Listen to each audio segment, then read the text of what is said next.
Bonsoir à toutes et à tous, bienvenue à cette nouvelle édition d'Information Rétro 68 sur la chaîne 68 Télé Superstar Digital Câble 124. À la une de l'actualité, le gouvernement haïtien a officialisé une baisse obligatoire des tarifs du transport commun sur l'ensemble du territoire national. Présenté par le ministre des Affaires sociales et du Travail, suite à la diminution du prix des carburants, cette mesure forte vise à désamorcer les vives tensions qui opposaient passagers et chauffeurs dans la zone métropolitaine. Sous base recommandation comité ça, le gouvernement décidé faire une diminution progressive dans le prix produit pétrole entre le mois d'avril et le mois de juillet 2026. Nouveau prix, c'est gasoline là, passé de 725 gouttes pour arriver 650 gouttes. Ça veut dire c'est une diminution 75 gouttes au soit 10,3%. Gasoil a passé sorti de 800 gouttes pour arriver 700 gouttes. Ça veut dire c'est une diminution de 150 gouttes au soit 17,6%. Kérosène descend sorti 845 gouttes pour arriver 690 gouttes. Ça veut dire c'est une diminution de 155 gouttes au soit 18,3%. Mais si ça a montré engagement gouvernement à l'exiger Fizemi à diriger pour rendre produit pétrole plus accessible, diminuer dépenses transport, supporter activité économique et puis améliorer capacité achat population. Non, même l'esprit ça, ministère Affaires sociales et Travail, après consultation avec plusieurs responsables dans le syndicat transport dans le pays, prend décision réviser prix transport public pour refléter diminution prix gaz là. Directrice travail là va présenter liste officielle nouveau tarif transport qui pourra appliquer sous tout territoire national là. Gouvernement a voulu envoyer un message clair à tout secteur qui concerne syndicat chauffeur, propriétaire machine, chauffeur autobus, chauffeur camionnette, chauffeur moto, et tout l'autre acteur dans le secteur transport. Depuis aujourd'hui, nous demandons, nous, prendre toute disposition pour nouveaux tarifs officiels respectés sur tout territoire national. Les prix gaz là descendent, la population doit sentir bénéfice là. Jean nous dit, les lits dit pour yon, les dit pour nous toutes. Les lits commencer mou pour yon, faut que les commencer mou pour nous toutes. N'a dit nous toutes, nous voulons rester transparents avec la population au niveau gouvernement. Si demain, prix produit pétrole t'a monté sur le marché international là, le gouvernement a fait même exercice ça avec toute responsabilité liée. Objectif nous, c'est toujours fixer prix d'après réalité économique pendant nous chercher à protéger l'intérêt de la population. Monsieur syndicaliste, et nous avons ajusté prix en fonction de diminution. Hein. Alors, Port-au-Prince, Carrefour, station essence Paloma, ancien prix entre 75 gouttes, li 65 gouttes. Port-au-Prince, boulevard, rue Macajou, Bon Repos, Téléco Bon Repos, 75 gouttes, li 65 gouttes. Alors, tout ça qui était 75 gouttes, vini 65 gouttes. Et je prends l'autre échantillon. Oui, coût taxi était 125, il descend à 100 gouttes. Et l'exercice c'est que chaque les prix gaz a descend, l'exercice a toujours fait, que la descend au fur et à mesure progressivement. Et s'il monte toujours jamais sans sortir là, la fait même exercice là. Et documents disponibles dans le secrétariat, dans la direction du travail. Et par contre, si que nous avons un petit temps de faire copie pour nous. Nous avons partagé les documents avec nous, mais comme moi, je suis sur le téléphone, je tiens à ce que nous pour nous partager, je suis chita là, faire copie pour me assurer que nous là. Et puis, je prends un deuxième échantillon pour nous.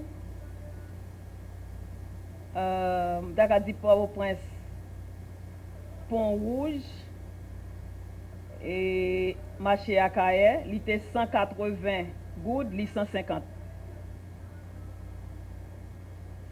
Et Portail Léogane, Claircine, 75 gouttes, 65. Alors, et boulevard Matissan, boulevard Jean-Jacques Dessalines, c'est Soleil, 50 gouttes, il y a 40. Et puis, on prend la Mantin 52, pour arriver boulevard Jacques Dessalines, il était 25 gouttes, il 20 gouttes. Et je prends Bochette 99, pour Rivière Froide, qui était 25 gouttes, li 20 gouttes. Et Carrefour Marin, route 9 Fuji, 40 gouttes, li 35 gouttes. A dilemme de 40 gouttes, ancien prix. Li vient 35 gouttes dans le nouveau prix. Je prends quoi des bouquets tabac, qui était 50 gouttes, li 40 gouttes. Je prends l'autre échantillon parce que j'ai plusieurs pages. Je vais rentrer dans le professeur tout à l'heure. Ok. Port-au-Prince Gonaïve, qui était 1300 gouttes, il vient 1080 gouttes. Port-au-Prince Port de Paix, 3150 gouttes, il vient à 2615 gouttes. Port-au-Prince Caille, 1710 gouttes, il vient 1420 gouttes. Ok. Yes, d'abord. Pétionville, Delma, parce que nous connaissons que ça c'est $18, c'est-à-dire 90 gouttes, il descend à 75 gouttes. C'est une particularité. On va continuer toujours, on va abandonner l'échantillon, on va faire tout net, en pile. Là, nous avons des documents à regarder nous-mêmes.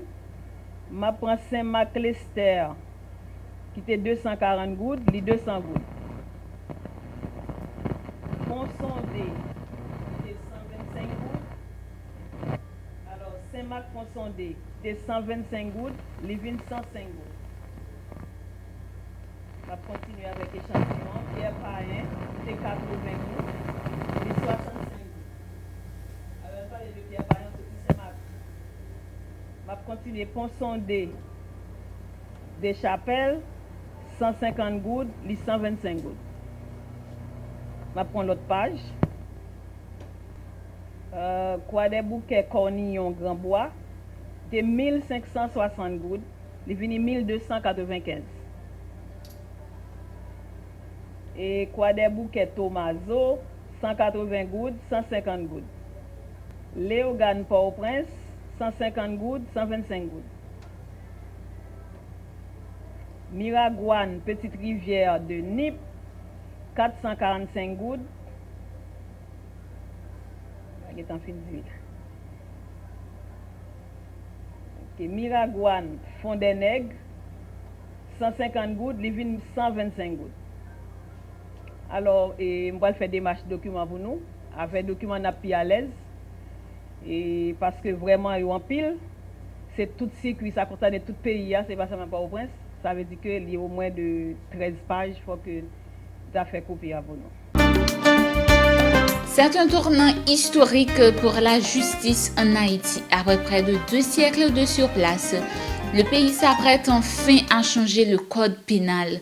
Le 1er janvier 2027, le texte obsolète de 1835 cédera sa place à une législation modernisée. Cybercriminalité, corruption, violence de genre. L'arsenal juridique est entièrement repensé pour coller aux réalités du XXIe siècle. Pour plus de précision, suivez un extrait. C'est donc devant cette assemblée exceptionnelle que j'ai le privilège de poser une question qui, depuis trop longtemps, hante nos débats, celle de la réforme pénale et de l'entrée en vigueur de nos codes rénovés. Les nouveaux codes dont l'entrée en vigueur est prévue pour bientôt ne sont pas de simples textes juridiques. Ils incarnent une vision, une promesse, une exigence, celle d'une justice qui protège, qui responsabilise et qui inspire confiance. Mesdames et messieurs, il est des textes que le temps n'effleure pas, mais il en est d'autres que les décennies épuisent, que les mutations sociales condamnent à une lente asphyxie. Nos codes, vieux de 191 ans, sont de cela. Œuvre de notre âge, ils portent en eux les limites d'une société qui n'est plus la nôtre. Et leur souffle, jadis novateur, s'est essoufflé face aux réalités d'une Haïti qui a grandi. Aujourd'hui, devant cette assistance plurielle, nous affirmons que cette réforme n'est pas l'affaire d'un cercle restreint. Elle est l'affaire de tous, magistrats, avocats, policiers, enseignants, étudiants, associations, simples citoyens. Chacun à sa manière est appelé à devenir le gardien de cette transformation.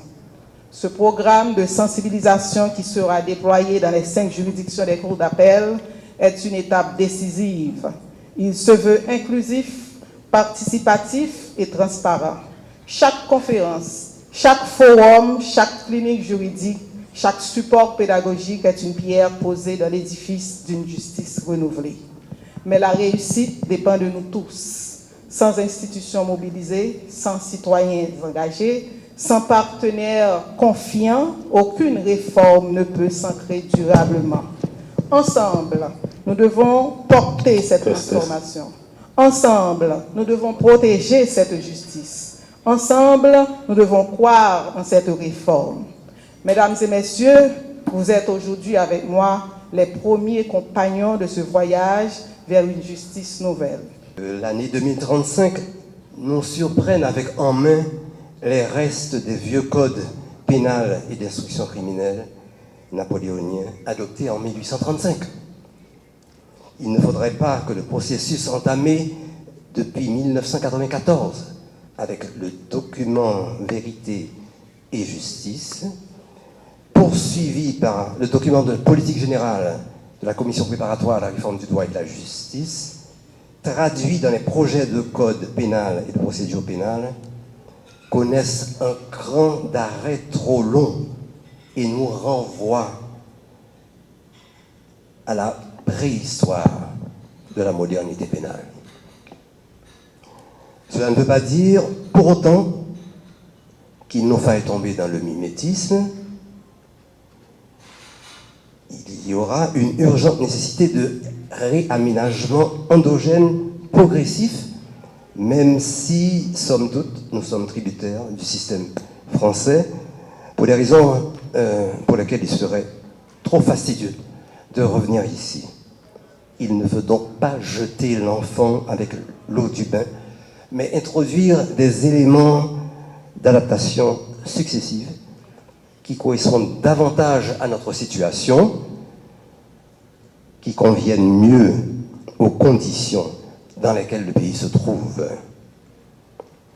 Il est donc aujourd'hui heureux que le ministère de la Justice, fort des travaux de la commission destinée à revisiter les projets de code, prenne cette nouvelle phase en main, même si nous regrettons que cet effort arrive avec un certain délai, peut-être les priorités du moment le justifient-elles. Peut-être que les exigences du moment ne s'épuisent pas avec la production des normes. Néanmoins, toute entreprise de réingénierie institutionnelle ne peut faire l'économie de réformes.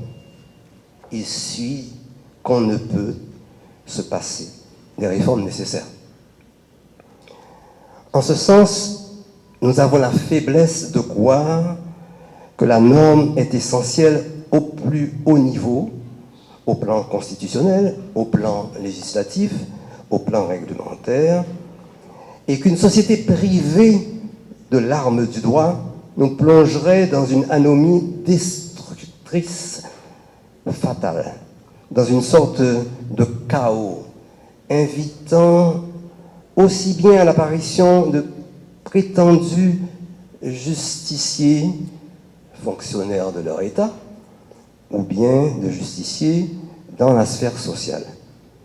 J'émets donc le vœu que cette initiative porte ses fruits, car nous ne pouvons travailler qu'à l'avancement de la cause de l'intérêt général pour sortir du gouffre, et cela sur tous les terrains. Le lancement que nous célébrons aujourd'hui doit donc être suivi d'un travail méthodique et rigoureux. La phase préparatoire constitue l'occasion de poser les fondations indispensables à une mise en œuvre réussie, formation des magistrats et des auxiliaires de justice, adaptation des procédures, renforcement des capacités institutionnelles, modernisation des outils et de gestion, de coordination des interventions. Cela signifie également maintenir un dialogue permanent avec les citoyens, car une réforme pénale ne peut être perçue comme l'affaire exclusive des juristes ou des institutions. Elle doit être comprise, appropriée et soutenue par la population elle-même. Les activités de sensibilisation prévues dans le cadre de ce programme seront donc essentielles pour rapprocher la réforme des citoyens et renforcer leur confiance dans la justice. Le PNUD réaffirme son engagement à accompagner la commission technique de formation et l'ensemble des partenaires impliqués dans cet effort. Notre rôle est de soutenir l'action des autorités nationales, de favoriser la coordination entre les acteurs et de contribuer à créer les conditions nécessaires à la réussite de cette réforme. Cette réforme ouvre une nouvelle page de l'histoire de la justice haïtienne. Notre responsabilité collective est de faire en sorte que cette page ne demeure pas seulement inscrite dans les textes, mais qu'elle se traduise concrètement par une justice plus accessible, plus efficace, plus prévisible et plus respectueuse des droits de chacun. Au-delà des réformes institutionnelles, l'objectif ultime demeure de permettre à chaque citoyenne et à chaque citoyen d'avoir confiance dans la capacité des institutions judiciaires à protéger leurs droits et à rendre justice de manière impartiale. Nous saluons le leadership du ministère de la Justice et de la Sécurité publique, du Conseil supérieur du pouvoir judiciaire, ainsi que l'engagement de l'ensemble des partenaires mobilisés dans ce processus. Le Canada demeure pleinement engagé aux côtés d'Haïti dans ses efforts visant à renforcer l'état de droit, à promouvoir une justice plus accessible et à bâtir des institutions capables de répondre aux aspirations de la population.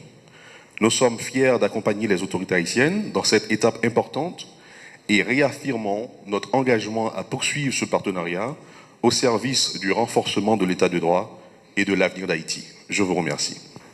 Je me contente de vous faire un bilan des travaux effectués jusqu'à présent, parce que la réforme pénale, c'est un processus vieux de 20 ans en Haïti, puisque cette réforme a été lancée en 2006. Aujourd'hui, nous sommes en 2026, donc ça fait 2 décennies.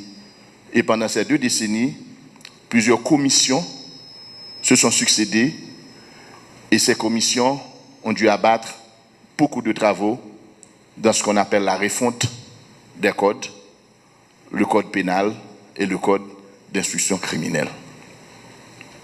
En 2020, les 2 nouveaux codes dont il est question aujourd'hui, à savoir le nouveau code pénal et le nouveau code de procédure pénale, ont été publiés.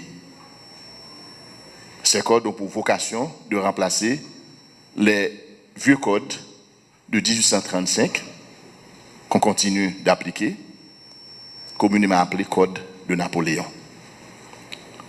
Cependant, lorsque un nouveau texte rentre en vigueur dans un pays, il y a 3 structures d'accueil, 3 réceptacles de ce texte. La première structure, c'est la société elle-même dans laquelle cette nouvelle loi, ce nouveau texte, est appelé à opérer des changements de comportement, des comportements sociaux. Et la société aussi, c'est l'espace où on évalue les effets juridiques de ces textes. C'est pour ça qu'on parle de sociologie du droit. La deuxième structure, c'est l'ensemble des normes existantes, c'est-à-dire les lois qui existent déjà et qui sont déjà organisées en une sorte de pyramide qu'on appelle hiérarchie des normes. La Constitution, et les conventions internationales, la loi, les décrets, etc. Donc comment, en fait, ce nouveau texte va s'insérer dans cette pyramide de textes existants déjà, comment il va se comporter par rapport aux autres, quelle est son autorité par rapport aux autres textes. La troisième structure, le réceptacle, c'est les mécanismes d'application, c'est-à-dire les cours, les tribunaux composés de juges, les juridictions. Pour ce qui concerne les 2 textes dont il est question aujourd'hui, à savoir le Code pénal et le Code de procédure pénale, ils n'avaient pas pu traverser la première étape, c'est-à-dire l'étape de la recevabilité sociale, parce que en 2020, lorsque ces textes ont été publiés, ces textes ont été accueillis par la société sous forme de contestation. Il y avait un problème de recevabilité dès la première étape. C'est la raison pour laquelle le CPT avait créé une commission présidentielle chargée, entre autres, de reformuler les dispositions de ces textes qui avaient suscité des griefs sociaux. Cette commission a fait œuvre qui vaille à la satisfaction de tous et de toutes. Cependant,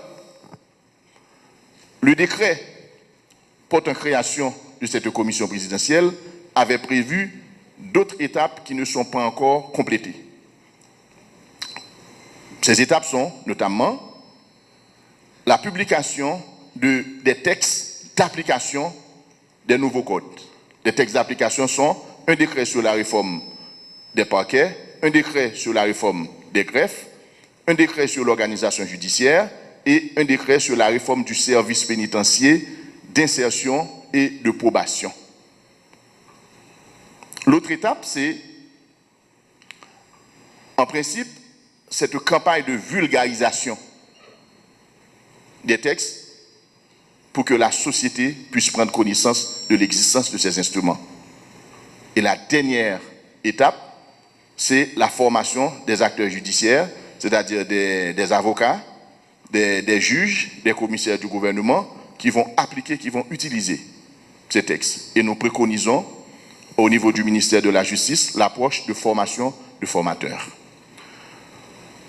Pour le moment, nous avançons simultanément sur ces 3 aspects, puisque on a des consultants qui travaillent sur ces textes d'application et bientôt nous allons pouvoir les adopter en Conseil des ministres. Ce matin, nous sommes ici et réunis en grand nombre pour le lancement de cette campagne de vulgarisation des codes mentionnés dans le décret et bientôt des magistrats, parquetiers, juges partiront en France pour la formation de formateurs. Les nouveaux codes doivent entrer en vigueur le 1er janvier 2027. Ce ne sera pas un point d'arrivée, mais au contraire, un point de départ, parce qu'après, il y aura un long processus d'évaluation, d'analyse et de correction continue, qui sera accompagné aussi de la formation. En principe, il n'y a pas de société statique. Toutes les sociétés sont dans une dynamique évolutive, une dynamique de changement, et le changement, c'est une notion capitale. Nous croyons fermement que l'avenir peut être meilleur qu'aujourd'hui. La réforme des codes, c'est un investissement dans l'avenir. Prenons ensemble cette route, et s'il y a des erreurs, chemin faisant, nous les corrigerons. Le Premier ministre a bien voulu être parmi vous aujourd'hui à cette sélecte rencontre, mais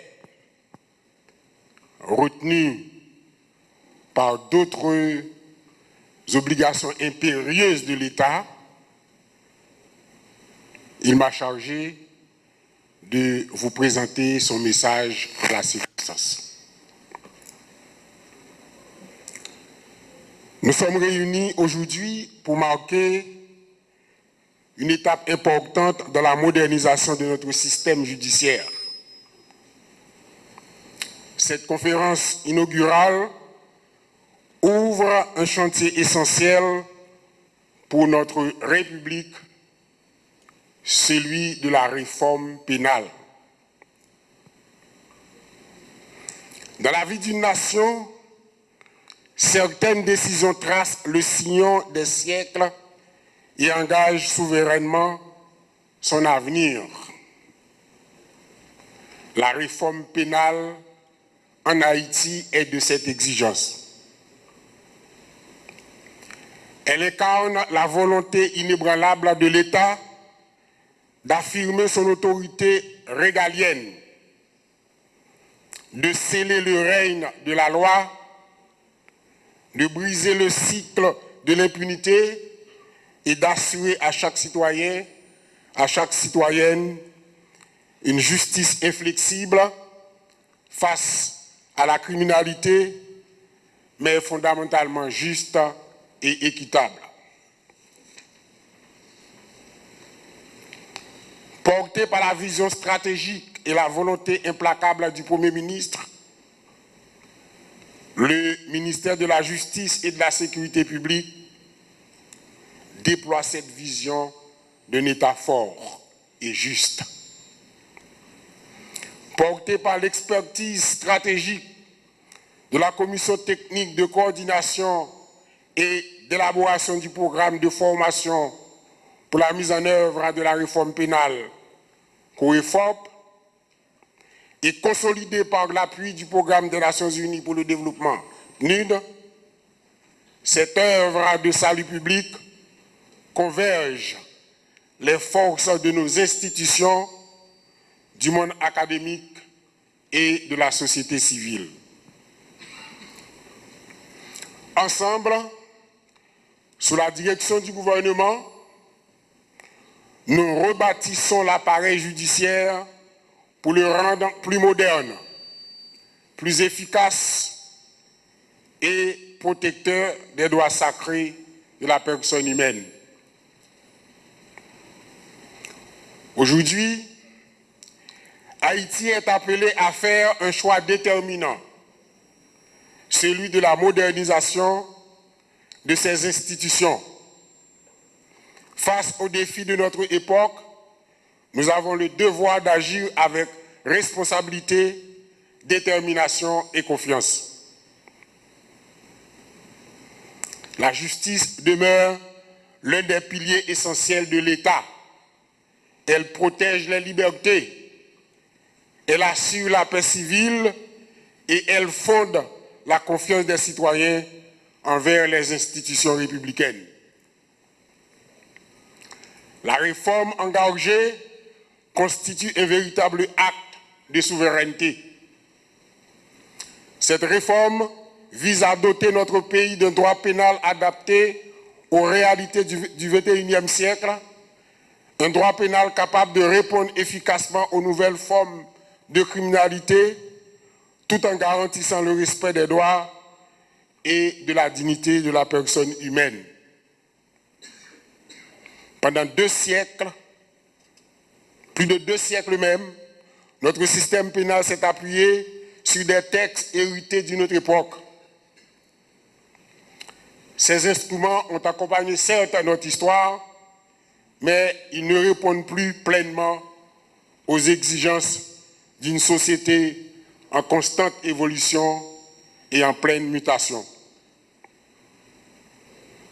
En modernisant notre législation pénale, Haïti adresse un message clair à ses citoyens, comme à ses partenaires. celui d'un État résolument engagé à consolider l'État de droit et à renforcer ses institutions. Notre combat contre l'insécurité ne saurait reposer uniquement sur l'action des forces de l'ordre. Il exige également une chaîne pénale performante, cohérente, des procédures modernisées, des poursuites diligentes, des décisions de justice effectivement exécutées et respectées, et un système pénitentiaire respectueux de la dignité humaine. La sécurité durable repose autant sur l'efficacité des institutions que sur la confiance que les citoyens placent dans la justice de son pays. Mesdames, Messieurs, la réforme pénale transcende nos clivages. Elle est un impératif historique, un sursaut national. À travers elle, l'État réaffirme son autorité et brise définitivement l'immobilisme. Nous faisons aujourd'hui le choix sacré du droit contre l'arbitraire et de la justice contre la violence. C'est le sens de l'appel à l'union sacrée que lance le Premier ministre à toutes les forces vives de la nation, au pouvoir judiciaire, à nos magistrats, à tous les professionnels du droit et de la justice, à chaque citoyen, à chaque citoyenne, autour de cette œuvre collective. Au nom du Premier ministre, son Excellence, M. Alix Didier Fils-Aimé, je vous invite à regarder l'horizon avec audace, détermination et patriotisme. Faisons ensemble de cette réforme le pilier d'une Haïti réconciliée avec sa justice, de manière souveraine, sûre et résolument confiante en son destin.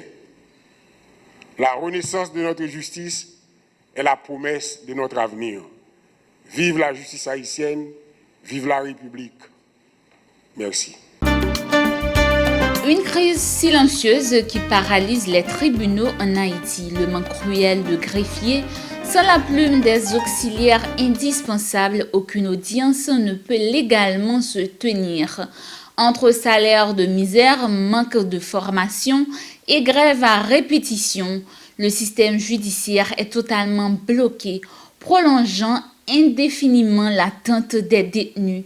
Écoutons les propos d'un représentant de l'Association nationale des greffiers haïtiens, ANAG, au micro de notre reporter. Je dis à ce lancement activité sur question de code procédure avec le nouveau code pénal, côté que gagnent plusieurs acteurs dans la société qui gagnent pour participer de formation en France pour vulgariser question de code avec procédure pénale là, gagnent là-dedans représentant des greffiers, gagnent représentant magistrats, gagnent représentant l'école magistrature, côté que c'est nous tous ensemble qui va travailler selon un secteur côté nous sortir, après un greffier qui va vulgariser le bon côté greffier, après un magistrat assis avec des bouts qui va le faire dans niveau magistrat et gagner le représentant dans l'école magistrature toujours qui venir dans formation que va gagner pour faire avec nouveau magistrat et pour inculquer ça que même va en tant que de formateur qui va prendre formation en France.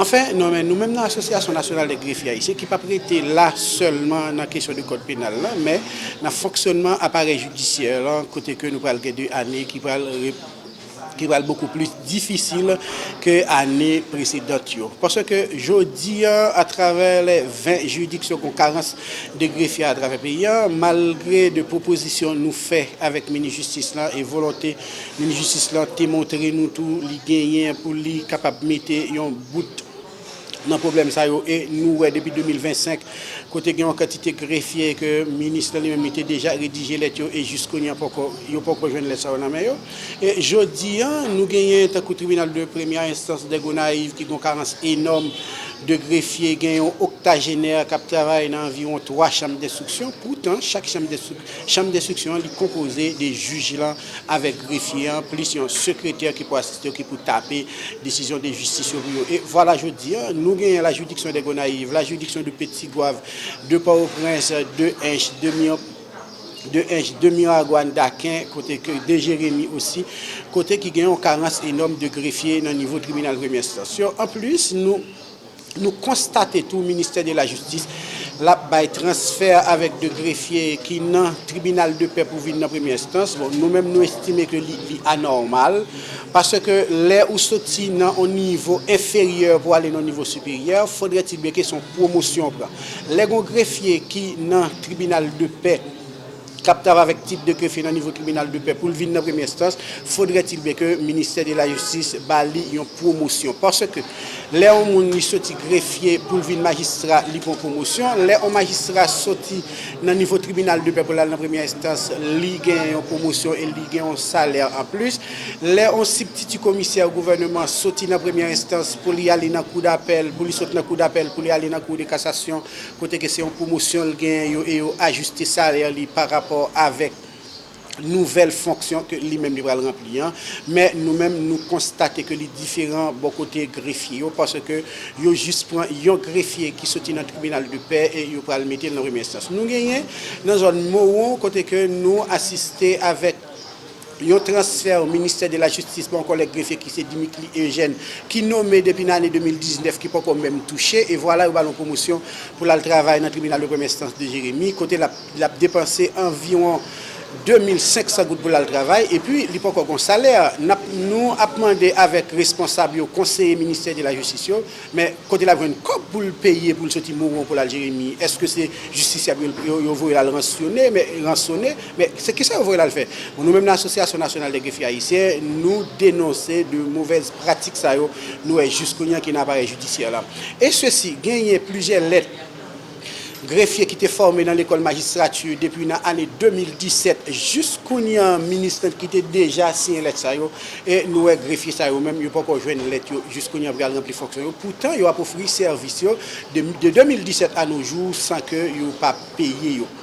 Nous avons des greffiers qui sont au tribunal de paix qui allait dans la première instance côté que nous demandons au ministre pour faire les promotions et les promotions ça fait côté que jusqu'au nous ne connaissons pas que c'est dans la direction des ressources humaines de l'État et que greffier ça même travail et jusqu'au nous même pas capable de joindre les pour l'occuper pour toucher par rapport aux nouvelles fonctions qu'ils ont occupées et nous avons rappelé avec l'autorité dans le ministère de la Justice dans CSPJ pas de justice là pas capable de fonctionner sans que pas de greffier là-dedans parce que greffier lycée plaque tout notre tribunal et greffier lycée potomita tout tribunal. Un virage majeur touche désormais la protection sociale des travailleurs en Haïti.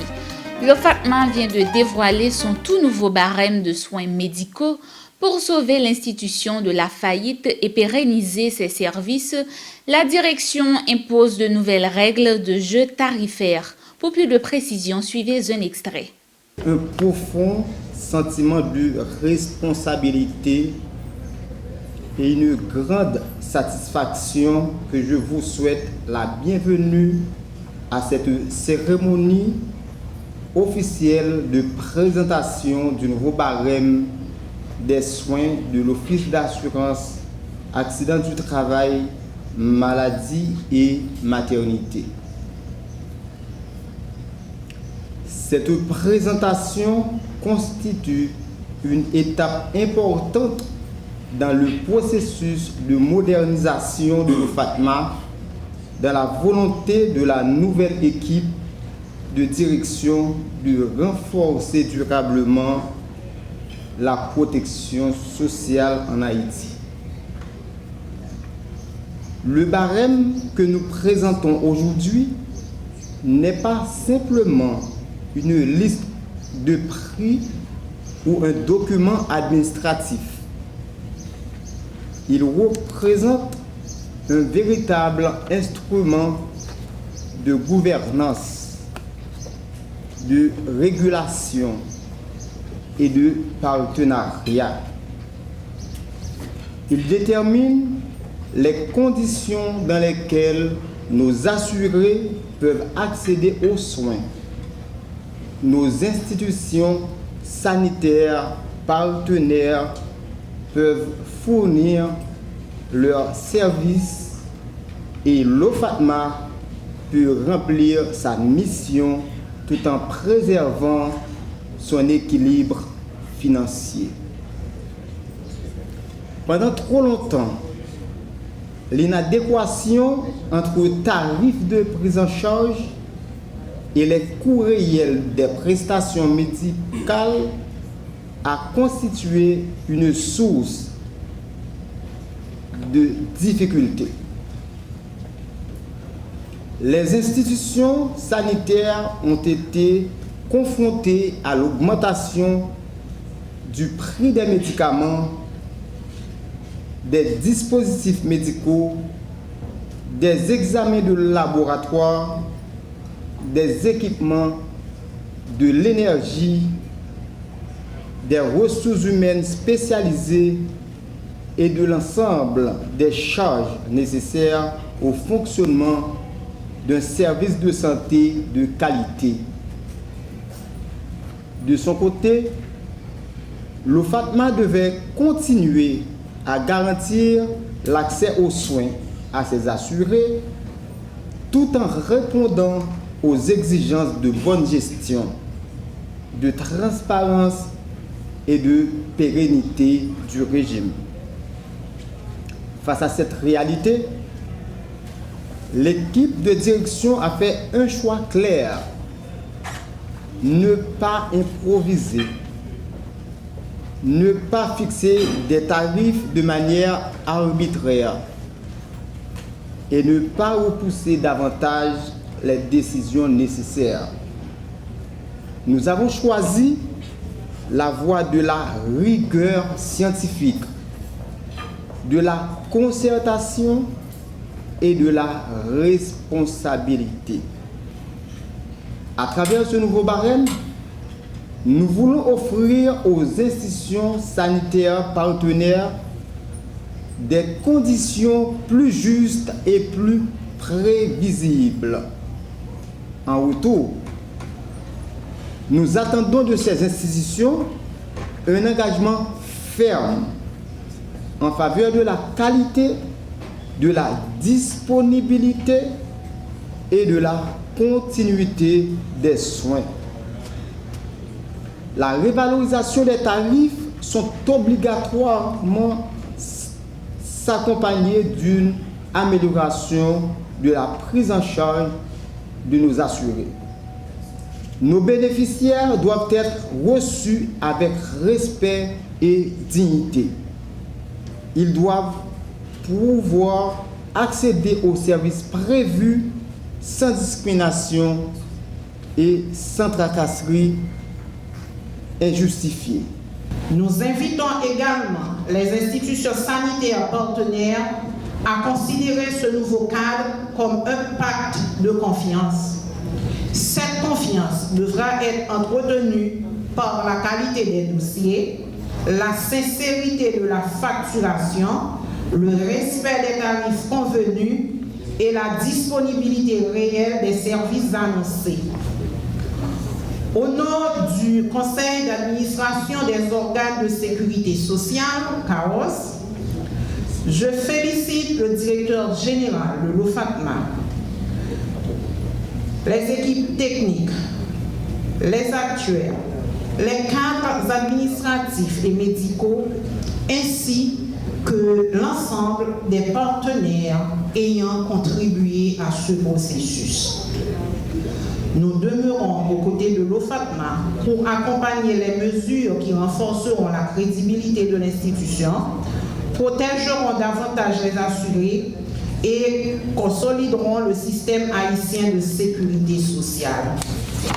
Puisse ce nouveau barème de soins ouvrir une étape fondée sur la responsabilité partagée, la transparence et l'amélioration continue de la qualité des services.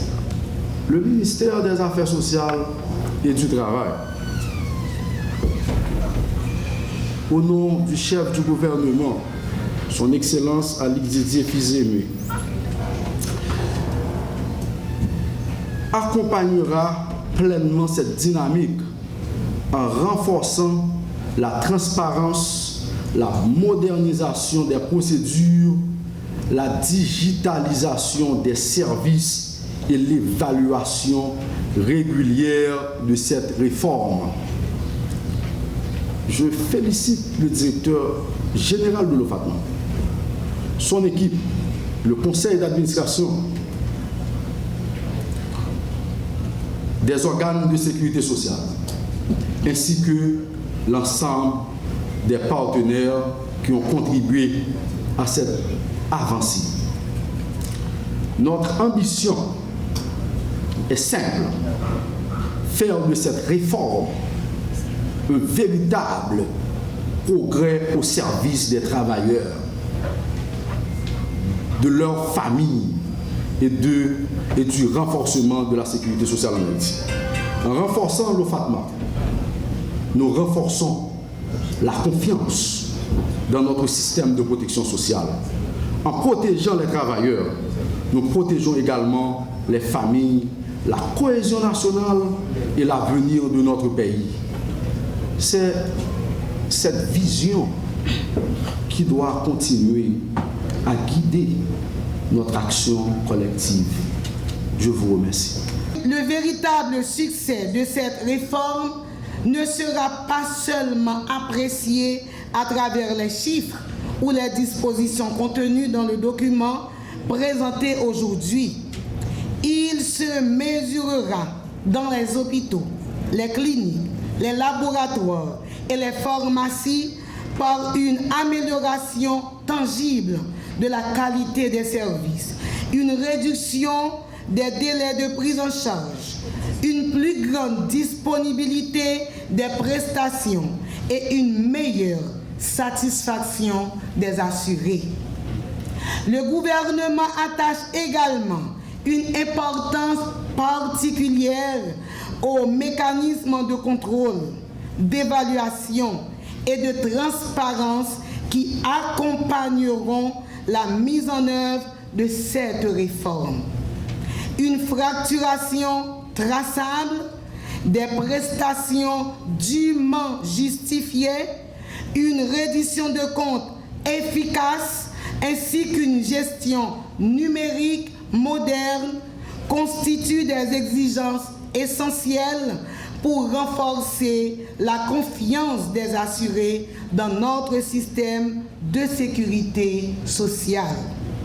À cet égard, le Premier ministre encourage la poursuite de la transformation numérique de l'OFATMA afin d'améliorer l'identification des assurés, la gestion des dossiers, le traitement des autorisations, la collecte des données fiables et le pilotage des politiques publiques.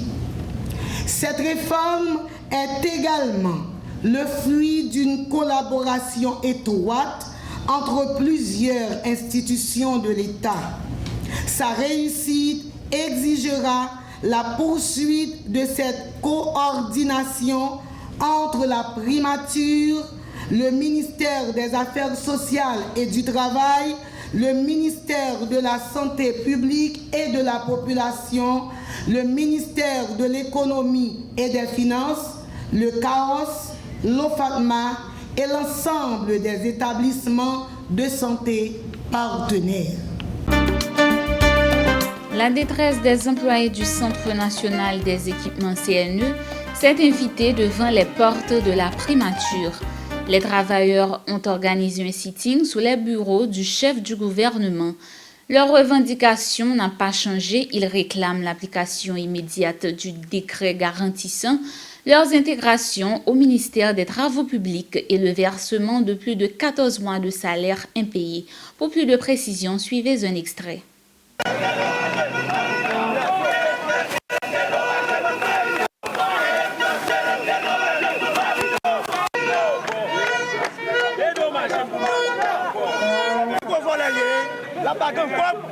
il va pas payer au plan de l'État.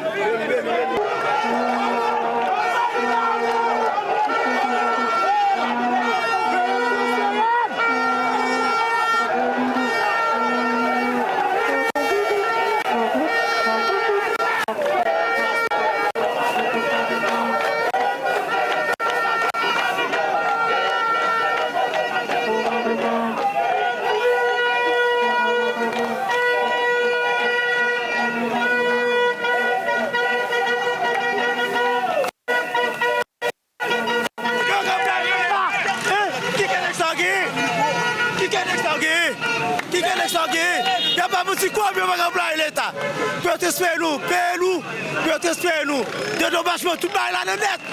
Attendez? Espérez-nous, dédommager nous, tout bagaille. Slogan nous, il pas l'autre. Ok?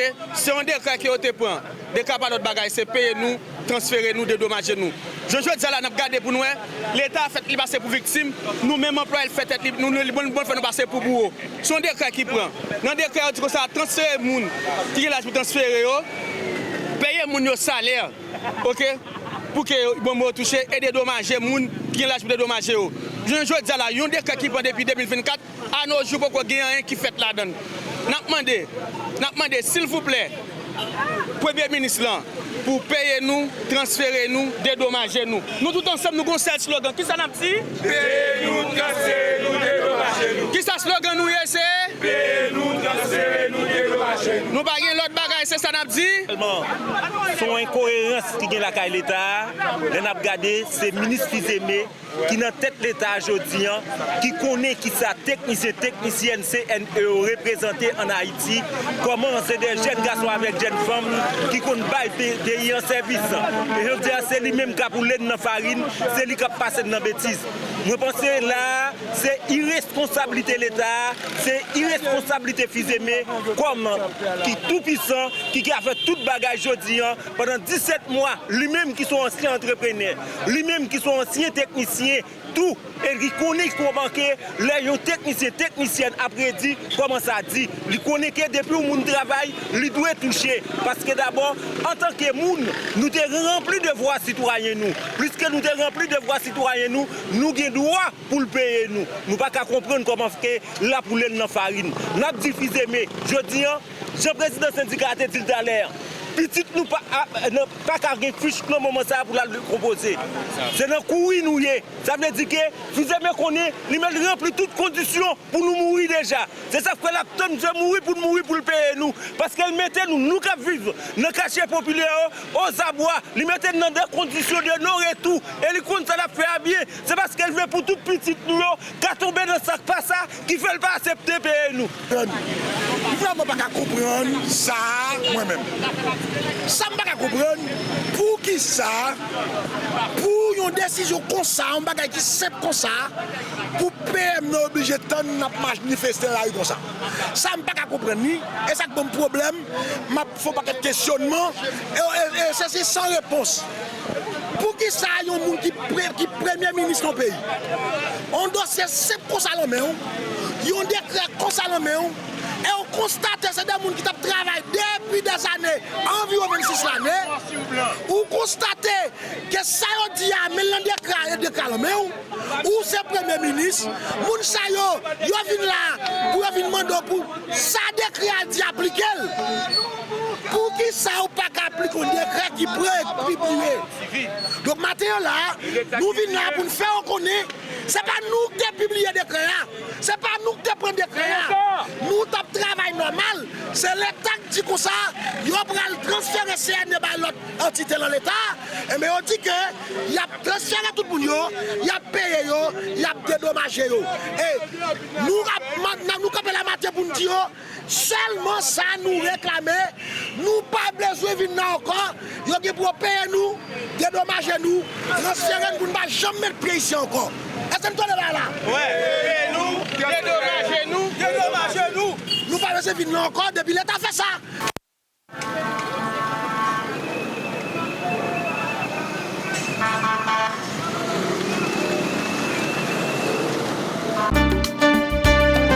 Le patrimoine créole s'enrichit avec le lancement du 3e numéro de FELMAG, Le magazine du Festival international de la littérature créole, présenté par la direction du livre par l'association FEL Caraïbes. Cette revue de plus de 100 pages rassemble des contributions scientifiques et littéraires de tout l'espace créolophone, un outil majeur pour la valorisation de la langue. Pour plus de précisions, suivez un extrait. Nous là, jeudi, dans la direction nationale du livre, dans le cadre lancement magazine Festival international littérature créole. Et lancement ça lui-même l'a fait pour plusieurs raisons. Déjà, nous connaissons le pays Haïti, il représente le plus gros morceau démographique langue créole là, parce que nous représentons plus de 60% dans la population créolophone qui est dans les Caraïbes là. Donc, l'important, le fondamental pour ces Haïti même qui était venu ou bien qui venu avec une initiative comme ça. Le magazine si là, il a plus passé 100 pages et il réunit diverses communautés créolophones qui sont dans les Caraïbes là, qui sont dans l'océan Indien et puis surtout diaspora communauté créolophone ça yo. Donc, avec plus passé 108 pages, plus passé une quarantaine de rédacteurs, Felmac Journée aujourd'hui là, c'est grand magazine littéraire pays Haïti et c'est seul grand magazine à travers le monde là qui consacré pour littérature créole. Je pense que c'est un bon bagage pour pays Haïti, son bon bagage et pour la Kainon qui a traversé un passe malouk, un passe difficile depuis déjà et plusieurs années. Comme dans le premier message, nous avons envoyé écrivain dans le pays Haïti et écrivain dans la communauté créolophone et en façon plus générale, c'est pas la langue non. Parce qu'il n'y a pas de littérature sans langue. Les produits dans la langue maman, les produits dans la langue pays ou dans la langue peuple ou dans la langue population ou plus authentique. Ça veut dire qu'il y a plus d'authenticité, les plus bien sonné. Et puis tout, langue pas seulement un moyen de communication, langue c'est également un réservoir, côté aspiration. Et situation, rêve, côté, on est capable de dire toute cosmogonie, cosmologie, on peuple abdodoméa. Qui donc, pas la langue non, on continue à produire dans la langue non, mauvais passe pays Haïti, à traverser dans le moment là, pas pour longtemps. C'est là, les poils faire jour, les pifs noirs. Le palais municipal de Delma accueillera la première édition de Vacances en livre, une foire du livre qui sera organisée le 15 août 2026.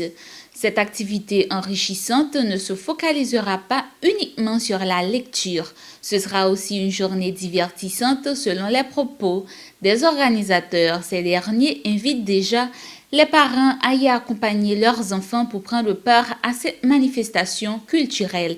Suivez un extrait. Le livre, c'est un outil social, c'est un outil majeur qui peut donc transformer une société, un pays, une nation. Voilà pourquoi des personnalités importantes et sur le panel avec nous ce matin ont pris la décision de mettre en avant cet événement pour aider sinon les gens, les jeunes, les citoyens à mieux faire connaissance avec le savoir, avec les livres. Il est souvent dit que la connaissance ne tombe pas du ciel, elle provient des livres. Et voilà pourquoi, en pleine période estivale, en pleine période de vacances, des gens, des personnalités ont choisi, ont fait le choix éclairé, légitime, d'apporter le livre chez vous, citoyens, parce que, pour me répéter, c'est un outil social important, capital, cardinal. Vacances en livre, c'est qui ça lié? Vacances en livre, c'est une foire de livres. C'est un événement sur livre qui gagne plusieurs aspects. Il peut permettre nous parler de lecture, faire promotion de lecture. li permet nous mettre auteur en valeur, li permet nous renforcer activité littéraire yo, li permet nous bay plus accès à livre. L'on pays pays d'Haïti, nous besoin type d'activité ça yo. Et c'est ça qui pousse nous-mêmes qui là avec tout l'autre monde qui l'équipe là qui pas forcément sous table là avec nous parce que l'équipe là gagne pas mal de monde là-dedans. C'est ça qui pousse nous lancer nous l'activité ça. Nous besoin, le pays a besoin de d'activité ça yo et Haïti généralement nous dit que mon pali ce qui est en partie vrai mais mon pali faut que je connais pour ça fait mon pali mais c'est un pays tout qui gagne un pile écrivain, il y a un pile monde qui a une capacité pour écrire et c'est pas pour rien que à l'étranger nous avons un paquet de bons écrivains qui gagnent nom, qui fait des œuvres qui sont assez appréciées et ça vaut pour la France, pour le Canada à côté qui gagne, ça déclare une industrie du livre. Ici dans Haïti, il faut nous battre pour nous si nous sommes capables de renforcer l'activité ça. Activité culturelle et nous-mêmes sous table nous-mêmes sous table et qui plaque pas forcément là l'autre monde qui plaque pas forcément là nous prenons nous-mêmes plaisir pour nous avancer dans le domaine là et vacances en livre justement c'est un complément lié à ça qui a fait le moment dans le domaine du livre. Alors madame Boiron qui parle madame Léna qui parlait avant, se dit que les vacances en livre, c'est une invitation qui est lancée à jeunes et à parents ainsi que les enfants. Donc, qui veut dire que c'est tout grand public haïtien, que ce soit haïtien qui en Haïti et ça cap vivre à l'étranger, ils ont invité pour que ils prennent part dans une grande activité. Et comme au niveau organisation, nous gagnons un public qui est multiforme, qui gagne parents, qui gagne auteurs, qui gagne surtout des enfants qui viennent accompagner nous. Et bien nous mettons comme objectif pour que vacances en livre pour la journée du 15 août 2026 qui a gagné comme jour pour nous organiser, eh bien c'est une activité qui est à la fois entraînante et attrayante. C'est ça qui fait que nous gagnons toute une planification que nous faisons pour que nous gagnions des artistes qui présentent, parce que lire fait partie des loisirs. Donc, nous avons rentré dans l'espace côté que c'est un fardeau qui a absolument participé, mais c'est un espace côté que nous avons rentré dans un loisir, côté que il y a musique, il y a sketch, il y a un ensemble d'activités qui sont capables de les gens qui ont participé à longueur de journée au niveau d'activité, sans que il ne pas paraître une activité qui la sent. Donc, en ce sens, nous avons plusieurs artistes qui sont avec nous. Nous avons préservé le droit pour ne pas citer aujourd'hui, mais comme nous avons gagné d'autres conférences qui suivent, nous sommes sûr qu'à travers la conférence, nous connaissons et ça n'a bien comme line-up au niveau de l'activité culturelle que nous-mêmes avons organisé, qui c'est Vacances en livre. Et nous rappelons date là, c'est le 15 août 2026, la fête dans le palais municipal de Delma. Nous avons un ensemble d'auteurs, d'ailleurs, là, c'est au moins 30 auteurs qui ont gagné la signature, gagné des sujets divers et variés qui traitent dans différents ouvrages qui sont disponibles. Je pense qu'il y a une possibilité pour tout le monde, pour tout goût, que vous connaît ce qui passe sur le peuple culturel, que c'est pour Bocaïman, que c'est pour Ascension, que c'est pour religieux, n'importe quel sujet, je pense que les gens qui font des déplacements, ils ont servi parce qu'il y a une gamme de sujets, une gamme d'ouvrages qui est disponible. C'est que, est-ce que son programme peut entrer? Oui, à partir de 500 gouttes, mais si monde pour petit 14 ans, pas payé. C'est-à-dire un petit monde bon, est-ce que nous avons dit de 0 à 13 ans? Oui, on a posé pour nous dire ça, mais qui pas payé. C'est-à-dire que mais tout l'autre monde a bien un frère de 500 gouttes que le staff là estime que qui pour permettre tout le monde qui a participé. C'est ça qui fait nous mettre le prix dérisoire. Merci pour la question. Mesdames, Messieurs, c'est ici que prend fin Rétro 68 sur la chaîne 68, Digital Câble 124. Merci d'avoir suivi Rétro 68. N'oubliez pas de nous suivre sur les réseaux sociaux et restez branchés pour la suite de la programmation. Au revoir.